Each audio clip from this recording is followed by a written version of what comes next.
당신은 한 번이라도 자신의 사랑이 더 이상 사랑이 아니라 봉사라는 생각을 해본 적이 있나요? 다른 사람에게 자신을 더 많이 내어줄수록 스스로에게는 더 비고 낯선 존재가 되어간다고 느껴본 적이 있나요? 당신은 그것을 헌신이라 불렀습니다. 하지만 이것은 관대함의 이야기가 아닙니다. 이것은 소멸의 이야기입니다. 이 파괴적인 메커니즘을 이해하기 위해 우리는 건조한 이론에 기대지 않을 것입니다. 우리는 진짜 심리학적 수사를 진행할 것입니다. 현미경 아래에서 뼈 아프도록 현실적인 한 남자의 이야기를 들여다볼 것입니다. 그를 에단이라 부르겠습니다. 그는 너무나도 강하게 사랑한 나머지 자신의 삶의 지도에서 자신을 지워버렸고 그의 이야기는 진실로 가는 우리의 지도이자 길이 될 것입니다. 그의 이야기에서 당신은 왜 당신의 에너지가 당신이 모든 것을 정확히 하고 있을 때조차도 고갈되는지 보게 될 것입니다. 당신은 자신도 모르게 자기 희생으로 먹여 살리고 있는 보이지 않는 고대의 힘이 무엇인지 알게 될 것입니다. 그리고 당신은 자신의 우주의 중심을 되찾기 위해 가장 처음, 가장 중요한 한 걸음이 무엇인지 이해하게 될 것입니다. 완벽한 사랑이라는 환상 뒤의 진실을 볼 준비가 되었다면 우리의 수사는 지금 시작됩니다. 그럼 에단을 소개하겠습니다. 미아를 만나기 전 그의 삶을 한 단어로 묘사하자면 이랬습니다. 신뢰성. 그는 타인의 드라마들이 돌고 돈은 고요하고 조용한 중심이었습니다. 친구들은 힘든 이별 뒤에 그에게 전화했고 동료들은 가장 복잡한 프로젝트를 그에게 맡겼습니다. 에단은 다른 배들이 폭풍을 피하려고 들어오는 항구였지만 정작 그의 배는 부두를 떠난 적이 없는 듯했습니다. 그는 좋은 사람이었고 공감 능력이 뛰어나며 친절했습니다. 그러나 그의 아파트의 고요 속에는 깊은 미완성감이 메아리 쳤습니다. 그는 자신의 이야기에서 조연처럼 느꼈고 그의 영혼 깊은 곳에는 소명의 형태를 한 공허가 입을 벌리고 있었습니다. 그리고 미아가 나타났습니다. 그녀는 그의 삶에 들어온 것이 아니라 답답한 방으로 불어닥친 여름바람처럼 몰아쳤습니다. 그녀는 단순한 여자가 아니었습니다. 생의 덩어리, 욕망과 꿈과 야망의 초신성이었습니다. 에단이 침묵이었다면 그녀는 음악이었습니다. 그가 질서였다면 그녀는 황홀한 혼돈이었습니다. 그들의 만남은 단지 소개가 아니라 화학 반응이었습니다. 그의 깊은 필요로 되고 싶음이 그녀의 무한한 욕망 능력과 충돌했습니다. 그의 영혼 깊은 곳에 비어있던 구멍은 미아를 만났을 때 마침내 그 얼굴을 얻었습니다. 그들의 로맨스는 동화의 환멸을 느낀 어른들을 위해 쓰인 동화처럼 시작되었습니다. 에단은 마침내 자신의 인물을 찾았습니다. 그는 그녀의 행복의 건축가, 그녀의 안락의 엔지니어, 그녀의 말하지 않은 모든 욕망을 묵묵히 실행하는 수행자가 되었습니다. 그는 그녀의 피로를 예감하고 저녁을 주문했습니다. 그는 쇼윈도에서 스치는 그녀의 한마디 감탄을 듣고 다음 날 그 옷을 사주었습니다. 그 대가로 그는 가장 값진 보물을 받았습니다. 그녀의 경탄. 그녀의 눈에 그는 그저 좋은 남자가 아니었습니다. 그는 기사였고 영웅이었고 마법사였습니다. 에단은 인생에서 처음으로 자신을 대체 불가능하다고 느꼈습니다. 그는 그녀와 함께 공동의 삶을 짓고 있지 않았습니다. 그는 그녀를 위한 삶을 짓고 있었고 이 작은 전치사에 그의 미래의 모든 비극이 숨어 있었습니다. 그들의 목가적 하루는 수백 개의 이런 봉사의 순간들로 엮여 있었고 각각은 위대한 사랑의 행위처럼 보였습니다. 하지만 그중 하나는 도자기에 난 가느다란 금처럼 이후 일어날 모든 것을 예고했습니다. 에단은 몇 주를 자신의 프로젝트에 매달려 지냈습니다. 그것은 단순한 일이 아니었습니다. 그의 기회였습니다. 승진을 얻고 자신과 세상에 자신이 단지 좋은 남자가 아니라 인정받아야 할 실력자라는 것을 증명할 기회. 금요일 아침으로 발표가 잡혔습니다. 목요일 저녁 그는 화면 앞에 앉아 마지막 디테일을 다듬으며 아드레날린이 승리의 예감과 뒤섞이는 것을 느끼고 있었습니다. 바로 그때 미아가 들어왔습니다. 그녀는 뒤에서 그를 껴안으며 화면을 보다가 무심히 던졌습니다. 있잖아, 방금 해안 사진을 봤는데 내일 아침에 일어나 바다를 볼 수 있으면 얼마나 좋을까 하고 꿈꿨었어. 그것은 부탁이 아니었습니다. 공중에 띄운 한 생각이었을 뿐. 그러나 에단에게는 왕의 칙령처럼 들렸습니다. 그는 그녀의 말을 꿈이 아니라 과제로 들었습니다. 순식간에 그의 프로젝트는 화면 구석의 작은 아이콘으로 접혔습니다. 잠든 도시의 웅웅거림 속에서 에단은 밤새 잠들지 않았습니다. 그는 항공권을 찾고 바다가 보이는 호텔을 예약하고 완벽한 동선을 계획했습니다. 아침에 그의 커리어에서 가장 중요한 미팅에 가는 대신 그는 그녀에게 봉투를 건넸습니다. 그녀의 환희는 번개처럼 눈부셨습니다. 그녀의 키스는 그의 보상이었습니다. 그의 프로젝트는 물론 망가졌습니다. 그는 회의에서 중얼거리며 이야기의 흐름을 잃고 상사들의 신뢰를 잃었습니다. 하지만 해안으로 가는 길에 미아의 행복한 얼굴을 보며 그는 자신이 옳게 했다고 스스로를 설득했습니다. 그 아침 그는 자신의 삶의 토대를 이루는 벽돌 한 장을 그녀의 순간적인 미소와 바꾸었고 그 거래는 세상에서 가장 이득처럼 여겨졌습니다. 하지만 그런 거래에는 늘 미뤄진 대가가 있습니다. 몇 년을 앞으로 건너뜁시다. 우리가 보는 그림은 더 이상 동화의 광택이 없습니다. 늦은 저녁, 차가운 주방 조명이 어둠 속에서 홀로 식탁에 앉아있는 에단을 도려냅니다. 그는 몹시 지쳤지만 이 피로는 생산적인 하루에서 오는 피로가 아니라 불모의 존재에서 오는 피로입니다. 집 안의 침묵은 재처럼 짙습니다. 미아는 다른 방에 있습니다. 그들 사이에는 미터가 아니라 침묵 속 실망의 얼음벽이 있습니다. 경탄 대신 그는 이제 그녀가 친구들과 나누는 대화의 파편들, 더 성공적인 남자들과의 비교를 듣습니다. 열정 대신 예의 바른 무관심, 친밀함은 없습니다. 그의 은행 계좌는 천천히 바닥나고 그의 내적 소진을 반영합니다. 그의 커리어는 그가 처음으로 자신의 미래 대신 그녀의 미소를 선택했던 바로 그 지점에 멈춰 서 있습니다. 그는 자신의 손을 봅니다. 그녀의 행복을 지어 올리던 바로 그 손, 그리고 이해하지 못합니다. 나는 그녀에게 모든 것을 줬어. 매분, 모든 돈, 모든 야망. 왜 나는 영웅이 아니라 하인처럼 느껴지는 거지? 왜 나는 내 성의 왕이 아니라 내 집을 떠도는 유령일까? 동화는 끝났습니다. 그리고 공중에 매달린 미지급된 청구서처럼 단 하나의 질문만 남았습니다. 모든 것을 바칠 준비가 된 기사는 어떻게 그림자가 되었는가?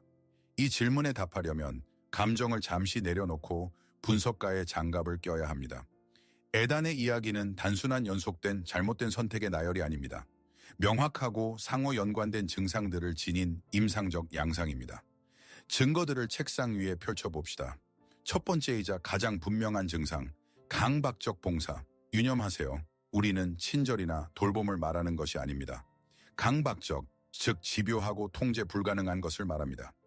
에단의 행동은 관대한 사람의 자유로운 선택이 아닙니다.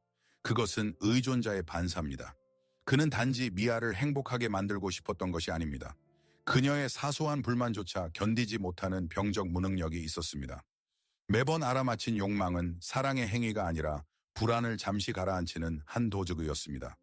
그는 자신의 에너지를 그녀에게 선물한 것이 아니라 보이지 않는 두려움, 필요 없음에 대한 두려움, 버려짐에 대한 두려움의 공납으로 지불하고 있었습니다. 그의 봉사는 힘이 아니라 깊은 약함의 증상이었습니다. 두 번째 증상, 직업적 무력감과 재정 파탄. 이것은 우연도 별개의 문제가 아닙니다. 첫 번째 증상의 직접적 결과입니다.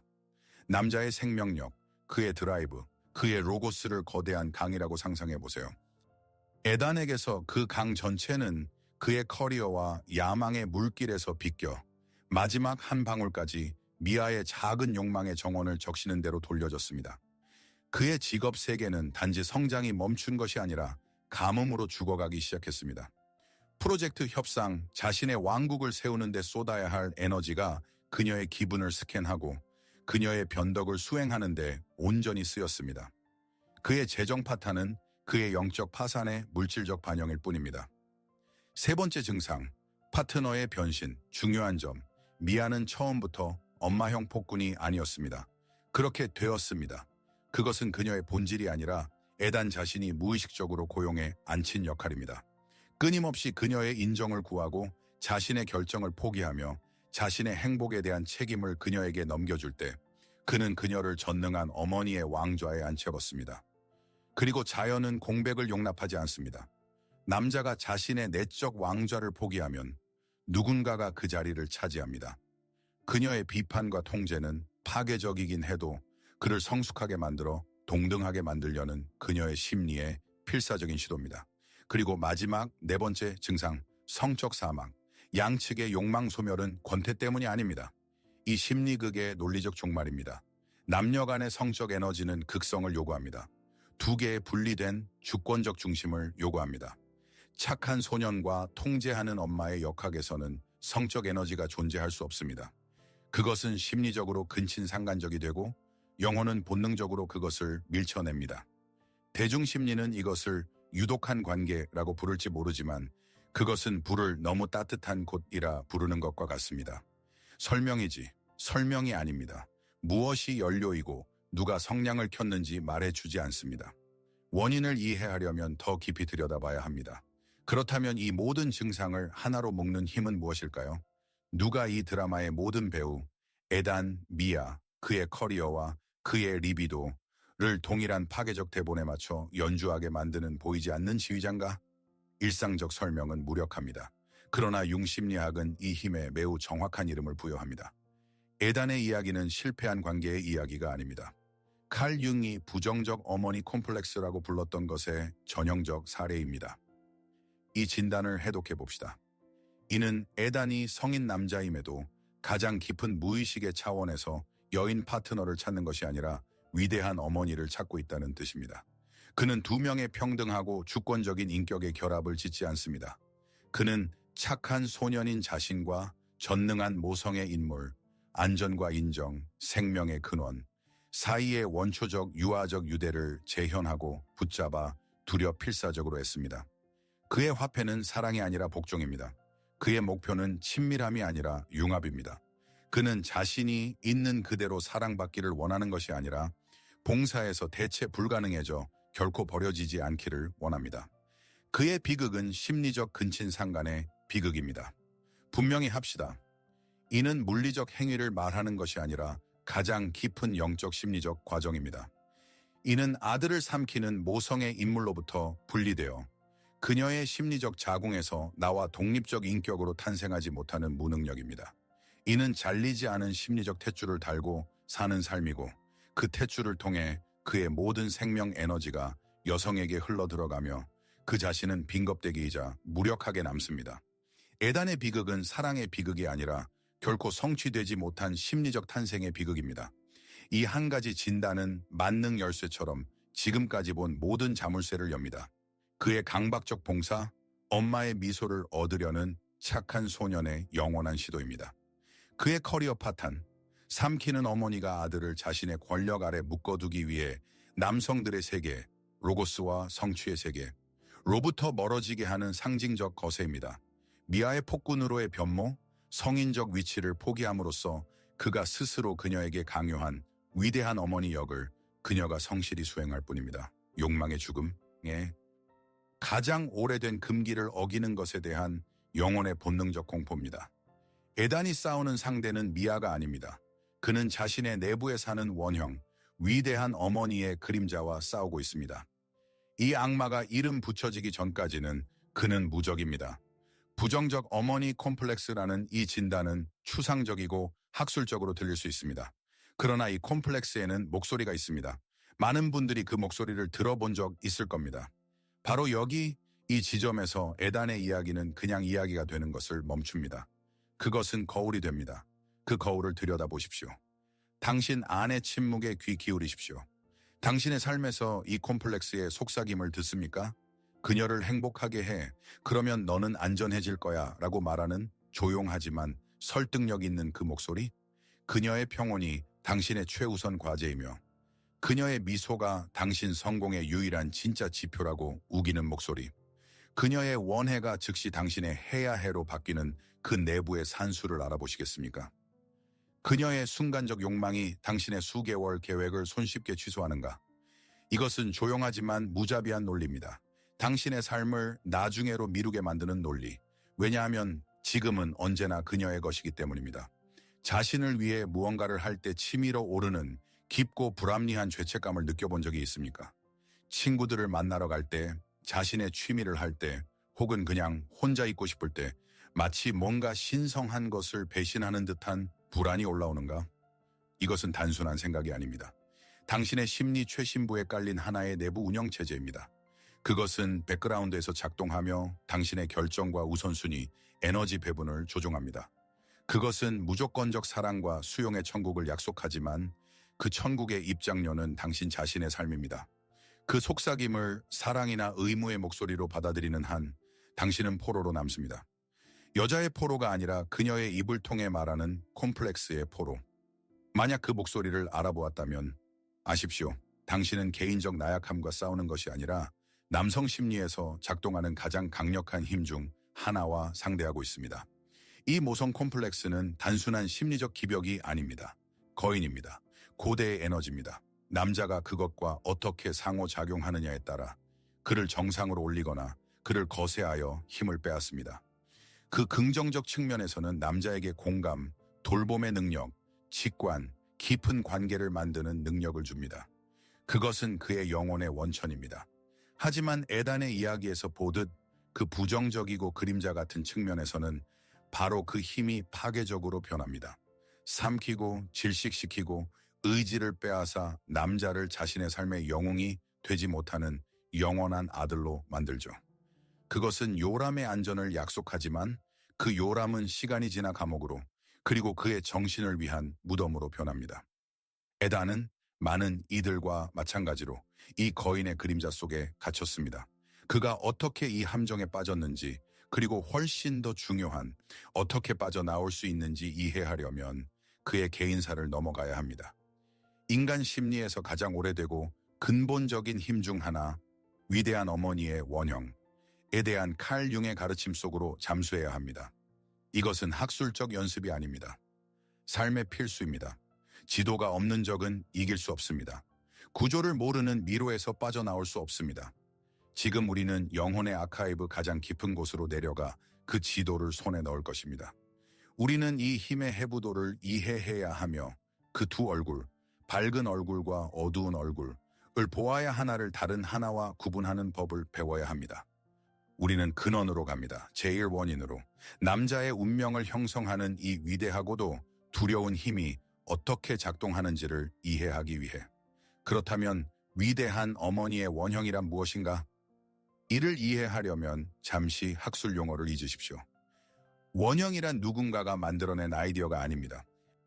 그것은 선천적 본능 패턴, 인류의 집단 무의식에 새겨진 원초적 프로그램입니다. 정신의 DNA, 그리고 위대한 어머니의 원형은 우리 가장 첫 경험, 우리를 낳고 먹이고 보호하는 힘에 대한 전적 의존의 경험을 반영하기 때문에 가장 처음이자 가장 오래되고 가장 강력한 패턴입니다. 이 원형은 고대 여신처럼 두 얼굴을 가집니다. 첫 번째 얼굴은 선한 어머니입니다. 자연 그 자체를 떠올리십시오. 그녀는 수확을 주는 비옥한 대지입니다. 그녀는 배가 폭풍을 피할 수 있는 고요한 항구입니다. 그녀는 무조건적 사랑과 수용의 상징인 적과 꿀의 원천입니다. 그녀의 포옹은 안전입니다. 그녀의 목소리는 속삭입니다. 너는 사랑받는다. 너는 이 세상에 속한다. 모든 것은 괜찮아질 것이다. 융 심리학에서 그녀는 에로스의 원리를 대표합니다. 연결과 결합, 따뜻함의 힘. 유년기에 그녀의 선물을 받는다는 것은 인격의 단단한 토대를 쌓는다는 뜻입니다. 이 선물이 없다면 영혼은 영원히 허기지고 불안합니다. 그것은 우리가 모두 온 낙원입니다. 하지만 이 여신에게는 또 다른 무시무시한 얼굴이 있습니다. 무서운 어머니입니다. 선한 어머니가 비옥한 대지라면 무서운 어머니는 빨아들이는 수렁입니다. 첫째가 항구라면 둘째는 빠져나올 수 없는 질식의 포옹입니다. 그녀는 통제의 거미줄을 짜는 검입니다.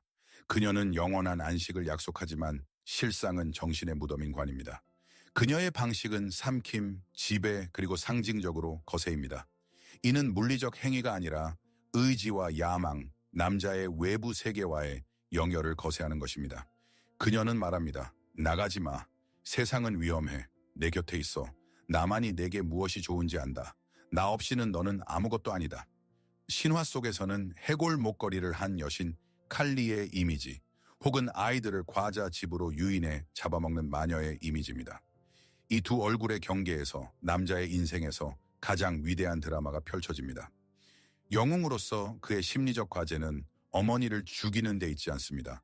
두 가지 위대한 행위를 성취하는 데 있습니다.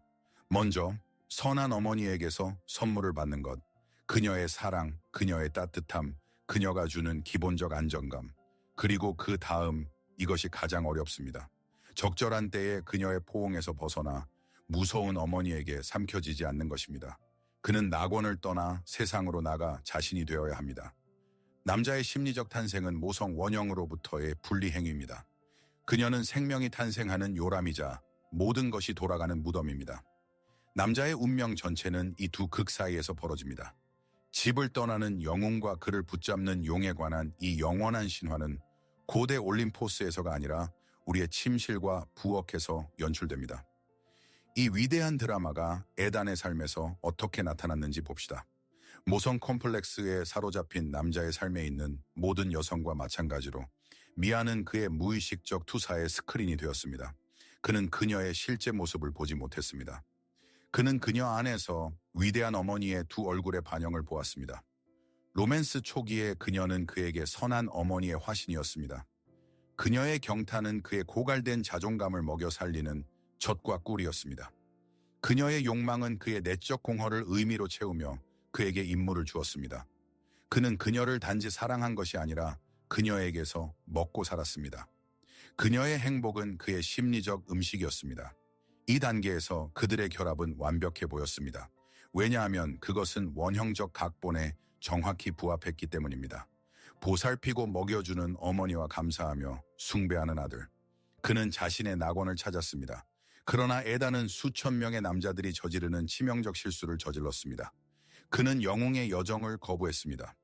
선한 어머니의 선물, 그녀의 믿음과 사랑을 받아 그 연료로 세상에 나가 자신의 왕국을 세우기보다는 그는 그녀의 왕국에 영원히 머물기로 결정했습니다. 그는 여정의 목적이 외부 세계가 아니라 그녀 자신이라고 여겼습니다. 그가 심리적 분리를 거부하는 순간 그는 무의식적으로 원형의 어두운 얼굴을 소환했습니다. 심리는 정체를 용납하지 않습니다. 아들이 자발적으로 떠나기를 거부한다면 무서운 어머니가 와서 강제로 밀어냅니다. 바로 그 다음에 우리가 보게 되는 것입니다. 그녀의 커져가는 비판, 통제, 영원한 불만. 이것이 질식의 포옹, 무서운 어머니의 방식입니다. 그것은 이렇게 말하는 방식입니다.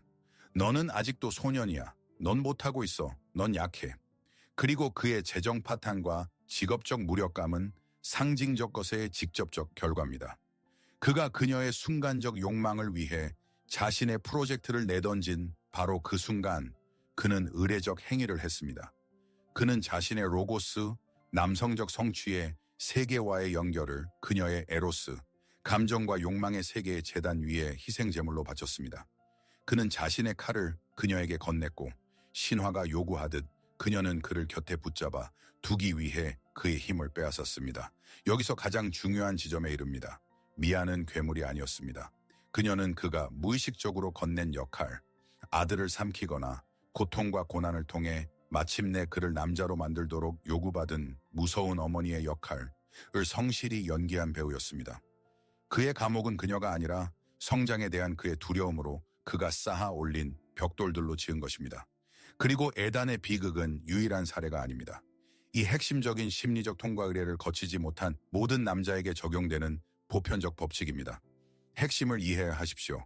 부정적 모성 콤플렉스에 사로잡힌 남자에게는 어떤 여자든 어머니의 투사 화면이 됩니다. 그는 그녀를 독립적이고 현실적인 사람으로 볼 수 없습니다. 대신 그는 두 가지 상 중 하나를 봅니다.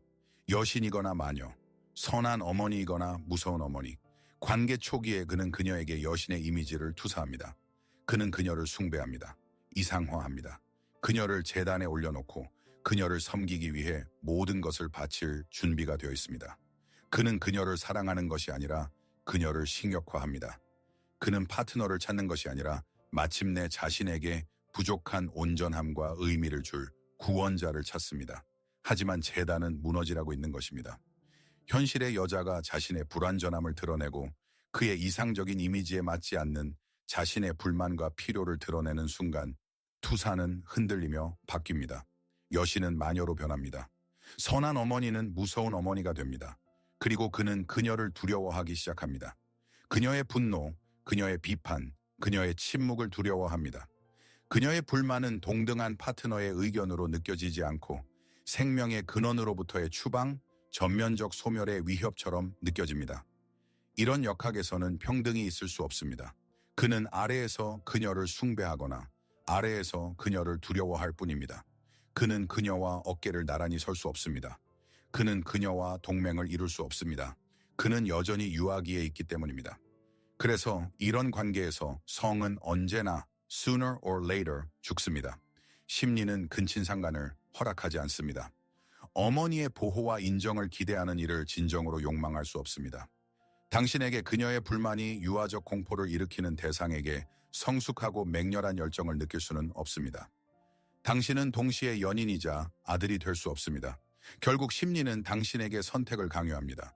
당신이 무의식적으로 아들의 역할을 선택한다면 성적 에너지는 사라집니다. 더 오래되고 강력한 역학, 아이와 부모의 역학, 그것을 밀어내기 때문입니다. 그러므로 셀프 진단을 위한 분명한 마커를 드립니다. 당신의 관계에서 맹목적 숭배나 불합리한 공포가 지배한다면 당신은 두 성인의 동맹에 있지 않습니다. 당신은 원형의 함정에 갇혀 있습니다.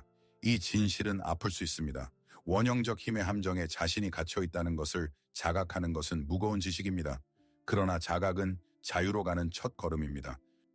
그 걸음을 더 현실적이고 더 촉각적으로 만들기 위해 저는 당신에게 작지만 매우 중요한 정직의 연습을 부탁드리겠습니다. 지금 바로 당신의 영혼은 정확한 회개를 합니다. 모든 거래, 모든 타협, 모든 희생, 그 모든 것이 그녀의 위대한 장부에 기록됩니다. 지금 그 장부를 들춰보아 자신에게 진비제 합계를 읽어보시길 바랍니다. 잠시 멈추고 자신에게 하나의 질문을 하십시오. 극도로 정직해 보세요. 당신 말고는 아무도 듣지 않습니다. 질문은 이렇습니다.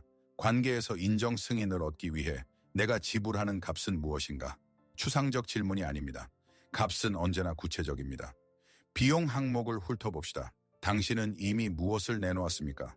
어쩌면 당신의 취미일까요? 구석에서 먼지를 뒤집어 쓰고 있는 그 기타. 시간이 절대 없다며 미루는 그 산행? 열쇠가 어디 있는지도 잊어버린 그 작업실? 그것들은 단순한 취미가 아니었습니다. 당신의 영혼의 영토였고 당신은 자발적으로 출입을 금지했습니다. 친구들은 어떻습니까? 그녀 이전에 당신을 알고 있던 몇 시간씩 이야기할 수 있던 바로 그 친구들. 그녀가 그들을 좋아하지 않는다거나 그녀와 함께하지 않는 모든 시간이 배신처럼 느껴진다는 이유로 당신은 그들을 점점 더 적게 만납니다. 당신은 자신의 부족을 한 사람의 인정을 위해 바꾸었습니다. 당신의 야망을 보십시오. 에너지가 많이 든다는 이유로 미뤄둔 위험하지만 가슴 뛰는 사업 프로젝트.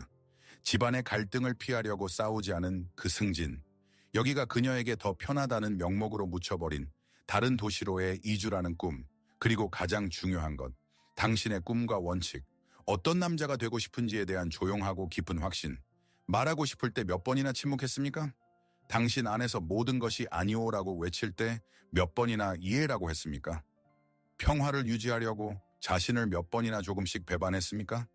이제 두 번째 걸음을 부탁드립니다. 댓글 섹션으로 스크롤하세요. 이름을 밝히지 말고 당신을 드러낼 불필요한 디테일을 피한 채 이 한 가지 질문에 답해보세요. 착한 소년으로 남기 위해 당신이 스스로와 한 가장 큰 타협은 무엇이었습니까? 이 행동의 목적은 하소연이 아닙니다. 자신을 피해자로 만들려는 것도 아닙니다. 이것은 자신의 진실을 되찾는 첫 행위입니다.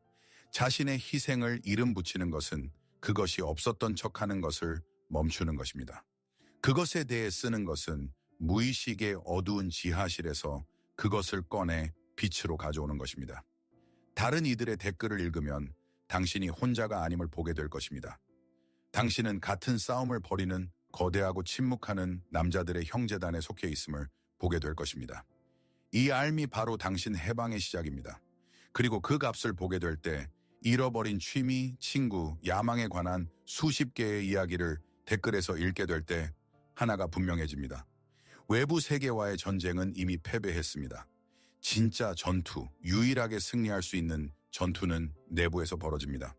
애단의 첫 번째이자 가장 자연스러운 충동, 아마도 당신의 충동도 미아를 비난하는 것입니다.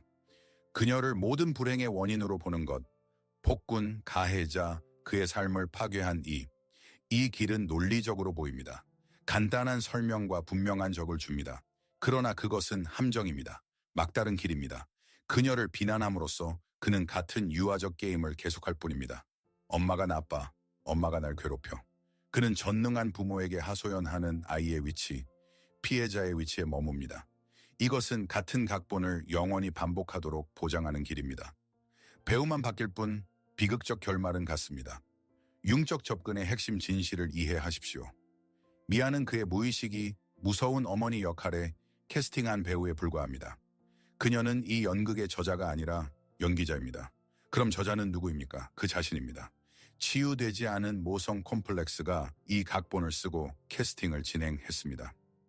그리고 그는 자신을 파괴하기 위해서가 아니라 견딜 수 없는 고통을 통해 마침내 그를 깨우기 위해 그녀를 고용했습니다. 그녀의 비판은 그가 스스로 맞춰놓고 지금은 듣기를 거부하는 알람입니다. 그러므로 그의 진짜 과제는 배우와 말다툼하거나 그녀를 바꾸려 하거나 같은 역할에 더 나은 배우를 찾는 것이 아닙니다. 그의 과제는 위대한 심리적 분리를 수행하는 것입니다. 아들이기를 멈추고 남자가 되는 것. 이것은 여권상의 나이를 말하는 것이 아닙니다. 백발의 CEO일지라도 심리적 아들로 남아있을 수 있습니다. 남자가 된다는 것은 자신의 가치, 안전, 의미의 근원을 여자의 인정에서 찾는 것을 멈추는 것입니다. 그것을 자기 안에서 찾는 것입니다. 그것이 두 번째, 진짜 탄생입니다. 그리고 첫 번째와 달리 의식적 용기를 요구하며 언제나 홀로 일어납니다. 당신의 과제는 배우를 해고하는 것이 아닙니다. 당신 스스로에게 영원한 아들과 희생자의 역할을 배정하는 각본을 다시 쓰는 것입니다. 그녀의 손에서 펜을 빼앗아 자신의 이야기의 저자가 되는 것입니다. 당신의 주된 전투는 그녀와의 전투가 아닙니다. 성장하기를 절망적으로 두려워하는 당신의 일부와의 전투입니다. 하지만 깊은 심리학의 관점에서 남자가 된다는 것은 무엇을 의미할까요? 단순히 의지로 결심하는 문제가 아닙니다. 연금술적 과정입니다. 당신에게 절실히 부족한 구조를 자신 안에 건설하는 것입니다. 부정적 모성 콤플렉스가 남자를 에로스의 세계, 융합과 감정, 비합리적 연결과 해체의 세계로 빠뜨린다면 그 질식하는 바다에 대한 해독제는 그 반대 원리를 통합하는 것입니다. 로고스의 원리, 융 전통에서 이는 상징적으로 부성 원리라고 불립니다. 여기서 매우 중요한 점, 이는 당신의 실제 아버지를 말하는 것이 아닙니다. 그는 훌륭했을 수도, 형편없었을 수도, 있었을 수도, 없었을 수도 있습니다. 별개의 이야기입니다. 우리가 말하는 것은 모든 남자가 스스로 안에 구축해야 하는 원형적 부성 원리라는 내부의 자질입니다. 로고스란 무엇인가? 어머니의 세계가 바다라면 아버지의 세계는 등대입니다. 에로스가 연결이라면 로고스는 구조입니다. 어머니의 세계가 무조건적 수용이라면 아버지의 세계는 법과 질서입니다. 로고스는 경계입니다. 당신을 파괴하는 것의 아니오를 당신의 목표로 이끄는 것의 예를 말할 수 있는 능력입니다. 로고스는 규율입니다. 하고 싶든 말든 해야 할 일을 해내는 능력입니다. 로고스는 목적입니다. 외부 세계를 향한 벡터, 당신 자신보다 큰 미션입니다. 마지막으로 로고스는 의미입니다. 나는 왜 사는가? 라는 질문에 대한 당신의 개인적 대답입니다. 그 대답이 그녀를 행복하게 하기 위해 일 수는 없습니다. 그리고 심리적 성숙의 대원칙, 남자는 자신의 의미의 주된 근원이 관계 영역 밖에 있고 여성의 인정 밖에 있을 때에만 남자가 됩니다. 그의 일, 소명, 세상에 대한 봉사, 영적 탐구, 창조, 무엇이든 좋지만 그것은 그의 삶이 도는 태양이어야 합니다. 그런 체계에서 여자는 태양이 아니라 그 여행에 사랑하는 행성이자 반려가 됩니다. 남자가 의미를 여자에게서 찾는 한 그는 아들로 남습니다. 남자가 자신의 의미를 여자에게 가지고 갈 때 그는 남자가 됩니다. 에단의 과제 그리고 당신의 과제는 모성의 세계에서 도망치는 것이 아니라 그것과 균형을 이루는 부성 원리를 자기 안에 세우는 것입니다. 곧게 설 수 있게 해주는 내부의 척추를 세워 그녀에게 매달려 지지대를 찾지 않게 하는 것입니다. 하지만 그 내부의 등대를 어떻게 세웁니까? 그 부성 원리를 어떻게 길러냅니까? 그것은 사유에서가 아니라 작고 일상적인 심리적 주권의 행위에서 세워집니다. 이것은 당신의 여자를 어떻게 할지에 대한 조언이 아닙니다. 당신 자신을 건설하는 설계도입니다. 4개의 기초석이 있습니다. 첫째, 경계의 행위. 죄책감 없이 아니오를 배우라. 모성 콤플렉스에 사로잡힌 남자에게 아니오는 공격, 배신처럼 느껴집니다. 실제로 그것은 자기 존중의 행위입니다. 작게 시작하세요. 당신을 소진시키거나 당신의 계획에 어긋나는 것을 누가 요청할 때 즉답하지 마십시오. 여유를 가지세요. 스스로에게 물으십시오. 나는 사랑과 관대함에서 이걸 하려는가? 아니면 두려움과 죄책감에서인가? 답이 후자라면 아니요라고 하십시오. 차분하고 단호하게 길게 사과하지 말고. 이런 아니요 하나하나가 당신의 개인적 경계의 벽돌이 됩니다. 세상에 이렇게 선언하는 것입니다. 나의 에너지는 내 것이다. 그것을 어떻게 쓸지 결정하는 사람은 나다. 둘째, 미션의 행위. 당신의 목적을 정하라. 가장 중요합니다. 바로 오늘 오직 당신만의 것을 하나 찾으세요. 무엇이든 좋습니다. 새로운 언어 배우기, 유튜브 채널 만들기, 체육관 훈련, 책 쓰기, 봉사 프로젝트. 핵심 조건, 이 목적은 당신의 관계를 위해 봉사해서는 안 됩니다. 그녀를 감동시키거나 그녀를 위해 돈을 더 벌기 위한 것이면 안 됩니다. 당신 영혼의 일이어야 합니다. 일주일에 3, 4시간만이라도 이 일에 바치세요. 이 시간은 신성합니다. 이 시간에는 당신은 그녀가 아니라 당신의 내적 천재, 당신의 로고스를 섬깁니다. 셋째, 공간의 행위. 당신의 영역을 만들어라. 모든 남자에겐 여자가 들어올 수 없는 공간이 있어야 합니다. 그것은 실제 장소일 수 있습니다. 차고, 서재, 방의 한 구석, 혹은 시간일 수도 있습니다. 예를 들어 매일 저녁 1시간은 혼자 책을 읽는 시간이며 방해받지 않는 시간. 이것은 이기심이 아닙니다. 생존 필요입니다. 당신이 자신을 만나는 상징적 장소, 남편도 파트너도 아버지도 아닌 그냥 당신인 장소. 당신의 영혼은 공원이 아닙니다. 필요할 때 울타리를 세우고 대문을 닫는 법을 배우십시오. 넷째, 비밀의 행위. 모든 것을 공유하는 것을 멈춰라. 전면적 개방의 문화에서 이것은 이단처럼 들립니다. 그러나 모성 콤플렉스에 사로잡힌 남자는 고해를 책임 회피의 방식으로 사용합니다. 그는 자신의 의심, 두려움, 희망을 모두 여성에게 넘겨 그녀를 자신의 영혼의 컨테이너로 만듭니다. 멈추십시오. 당신의 내적 세계의 일부를 오직 자신만을 위해 남겨두세요. 당신의 문제, 결정, 승리를 한동안 당신 안에 지니고 있으세요. 그 무게를 느끼세요. 이것은 비밀과 속임수에 관한 것이 아니라 내적 깊이와 자급자족을 길러내는 일입니다. 이 네 가지 행위는 빠른 해결책이 아닙니다. 일상의 연습입니다. 당신 안의 아버지를 천천히 그러나 확실히 건설하는 일입니다. 이 단계들, 아니오를 말하고 자신의 미션을 찾고 자신의 공간을 만드는 것은 작고 거의 이기적으로 보일 수 있습니다. 하지만 이해하십시오. 그 뒤에는 위대한 변형이 있습니다. 그리고 이 변형의 촉매는 역설적으로 당신이 그토록 벗어나고 싶어 하는 바로 그 고통입니다. 저는 비판에 대해 말하고 있습니다. 영원한 불만, 당신이 자신에게서 포착하는 그 실망의 눈빛, 당신은 그것을 피하기 위해 마침내 그녀의 인정을 얻고 평화를 얻기 위해 모든 에너지를 씁니다. 그리고 매번 실패할 때 당신은 내면에서 판결을 듣습니다. 나는 나쁜 남편이다. 나는 실패자다. 나는 충분히 좋지 않다. 이제 가장 중요한, 가장 해방적인 진실을 들어보십시오.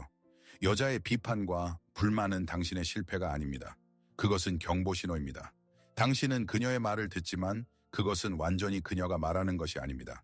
착한 소년의 감옥에 갇혀 지친 당신의 영혼이 그녀를 통해 경종을 울리고 있습니다. 당신의 여자는 자신도 모르는 사이 당신의 실현되지 않은 잠재력의 목소리가 되었습니다. 당신 안에서 질식하는 영웅의 목소리, 그리고 그 목소리는 당신에게 남성 정신의 세 가지 위대한 명령을 외칩니다. 태어나라. 따뜻하고 안전하지만 치명적으로 지루한 모성 콤플렉스의 심리적 자궁에서 태어나라. 분리하라. 당신의 자존을 그녀의 기분에서 분리하라. 당신의 생애 경로를 그녀의 인정에서 분리하라. 해안의 작은 섬이 아니라 독립된 대륙이 되어라. 그녀가 당신 생각에 바라본다고 믿는 사람이 아니라 당신이 되어야 할 그 사람이 되어라. 이것은 당신 인생에서 가장 아프고 가장 값진 초대입니다.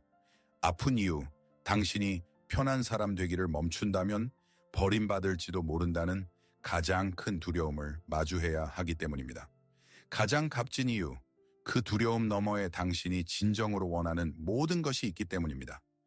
자기 존중, 내적 힘, 그리고 이상하게도 그녀의 진짜 존경과 끌림. 여자는 아들을 진정으로 존경하고 욕망할 수 없습니다. 그녀는 오직 자신과 동등한 남자를 존경하고 욕망할 수 있습니다. 그러니 다음에 당신이 꾸지람을 들을 때 서둘러 변명하거나 사과하지 마십시오. 멈추세요. 그리고 그녀의 말 저편에서 울리는 것을 들으세요. 그것은 부름입니다. 그녀의 불만은 당신이 부딪힌 벽이 아닙니다. 그것은 당신의 영혼이 마침내 열어달라고 부탁하는 문입니다.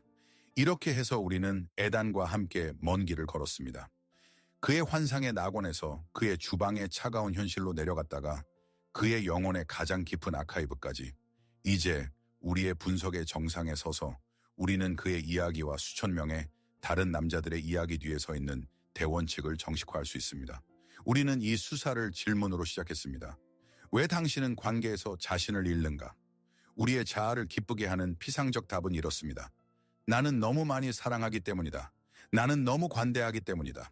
하지만 이 심리적 부검을 끝까지 통과한 지금 우리는 진실을 압니다. 남자가 관계에서 자신을 잃는 것은 사랑의 행위가 아닙니다. 증상입니다. 모성 원형으로부터의 심리적 분리가 끝나지 않았다는 증상. 그것은 관대함이 아닙니다. 도피입니다. 자신의 고유한 무게중심, 자신의 의미의 근원을 찾는 가장 중요한 남성적 과제로부터의 도피. 자신의 내적 로고스, 자신의 척추를 세우지 못한 남자는 여자를 지지대로 필사적으로 찾을 것입니다. 그는 그녀를 자신의 중심, 자신의 미션, 자신의 의미로 만듭니다. 그리하여 그는 어떤 인간도 감당할 수 없는 짐, 신이 되는 짐을 그녀에게 얹습니다. 그는 그녀에게 동시에 연인, 어머니, 삶의 목적이 되어 달라고 요구합니다. 그리고 물론 그녀는 그 무게에 짓눌려 여신에서 폭군으로 무너집니다. 그래서 진짜 성숙하고 열정적인 사랑은 단 하나의 조건에서만 가능합니다. 남자가 여자에게 의존하지 않는 자신의 고유한 의미와 힘의 근원을 찾았을 때만 가능합니다. 먼저 당신은 자신의 영혼, 자신의 미션, 자신의 소명과 결혼해야 합니다. 당신의 성전을 지어야 합니다. 그 성전에서의 최고 재산은 당신입니다. 그리고 오직 그때 온전해지고 자신의 우주의 중심이 된 뒤에야 당신은 그 우주의 여자를 구원자가 아니라 동등한 존재로 초대할 수 있습니다. 어머니가 아니라 연인으로.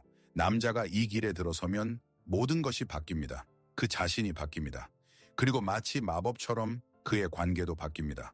그가 그 관계의 중력을 지배하는 법칙 자체를 바꾸기 때문입니다. 이 길을 통과한 에단의 미래를 상상해 보십시오. 관계를 두 반쪽의 융합이 아니라 두 주권 국가의 동맹으로 상상해 보세요. 두 개의 중심, 두 개의 세계, 두 개의 우주가 서로 맞닿되 서로를 삼키지 않는 동맹. 그들은 한 성전의 아치형 천정을 떠받치는 두 기둥과 같습니다. 바로 그 사이 강역, 그 분리됨이 우리가 사랑이라 부르는 성스러운 공간을 만들어냅니다. 기둥들이 합쳐지면 성전은 무너집니다. 이런 관계에서 경탄은 봉사가 아니라 존중에서 태어납니다. 여자는 그가 그녀의 욕망을 얼마나 잘 맞추는지에 감탄하는 것이 아니라 그가 자신의 길을 얼마나 성실히 따르는지에 감탄하기 시작합니다. 자신의 미션에 대한 그의 헌신, 자신의 내적 법에 대한 그의 충실함이 가장 강력한 최음제가 됩니다. 그의 분리됨이 그를 욕망하게 만드는 요소입니다. 그때 위대한 기적이 일어납니다. 여자는 엄마 역할을 그만해도 됩니다. 그를 통제하고 이끌고 영감을 줄 필요가 없습니다. 그에게 자체 엔진이 생겼기 때문입니다. 그녀는 이완할 수 있습니다. 매니저가 아니라 다시 여자가 될 수 있습니다. 그때 사랑은 내적 공허를 채우려는 절박한 시도가 아니라 두 개의 불꽃이 주는 자유로운 춤이 됩니다. 각각은 자신의 고유한 불꽃으로 타오르며 서로를 비추고 덮여 함께 더 밝은 빛을 만듭니다. 감사 인사를 드리고 싶습니다. 시청에 대한 감사가 아니라 끝까지 이 길을 걸어주신 것에 대한 감사입니다. 이것은 단순한 한 시간의 정보가 아니었습니다. 많은 분들에겐 정직과 용기를 요구하는 내적 작업이었습니다. 에단의 거울 앞에서 시선을 돌리지 않고 불편한 질문에 귀를 기울이며 보통은 두려워 들여다보지 않는 영혼의 구석을 살핀다는 것은 진정한 담대함이 필요합니다. 이 한 시간 동안 아픔이나 수치, 불편을 느끼셨다면 그것은 당신의 약함의 징표가 아닙니다. 반대로 당신의 영혼이 살아있으며 성장을 요구한다는 징표입니다. 당신은 심리적 성숙으로 가는 위대하고도 어려운 여정 위에 서 있습니다. 이 길은 당신만의 고유한 문제가 아닙니다. 보편적 남성의 통과 의례입니다. 모든 신화 속 영웅이 싸웠던 삼키는 어머니의 세계로부터 분리되어 자신의 고유한 법, 로고스를 찾는 그 싸움. 당신의 개인적 전투는 남성 정신의 성립에 관한 위대하고 영원한 이야기의 한 조각입니다. 그리고 당신이 지금 여기에서 답을 찾고 있다는 사실은 당신이 그 이야기의 부름을 받아들였다는 뜻입니다. 당신은 그 부름을 피하지 않았습니다. 그것만으로도 깊은 존경을 받을 만합니다. 오늘 우리의 수사는 끝났지만 당신의 개인적 여정은 이제 시작입니다. 이 1시간, 이 깊은 잠수가 당신에게 가치 있었다면, 당신이 진짜 지도를 받았다라고 느꼈다면 최고의 감사는 당신의 응원입니다. 채널을 구독해 우리의 다음 심리학적 원정, 우리의 삶에서 가장 중요한 주제들로의 원정을 놓치지 마세요. 알림을 눌러 항상 소식을 받으세요. 당신의 좋아요는 단순한 숫자가 아닙니다. 복잡한 알고리즘에 이 깊이가 어둠 속을 방황하는 다른 탐구자들에게도 필요하다는 신호입니다. 기억하세요. 이것은 큰 책의 한 장일 뿐입니다. 오늘 우리가 부정적 모성 콤플렉스가 남긴 상처를 진단했다면 다른 영상들에서는 그것을 어떻게 치유할지 탐구할 것입니다. 자신의 그림자를 마주하는 법, 자신의 내면의 여성인 아니마와 동맹을 맺는 법, 그리고 실천적으로 바로 그 부성 원리를 구축하는 법, 그것이 당신의 힘의 열쇠입니다. 이 모든 것이 채널에서 당신을 기다립니다. 마지막으로 이 창을 닫고 자신의 삶으로 돌아갈 때 정보를 넘어 단 하나의 결심을 가져가기를 부탁드립니다. 하나의 생각, 당신의 나침반이 될 생각. 기억하십시오. 당신의 주된 전투는 그녀의 사랑을 위한 전투가 아닙니다. 당신의 영혼을 위한 전투입니다. 오늘 시작하십시오.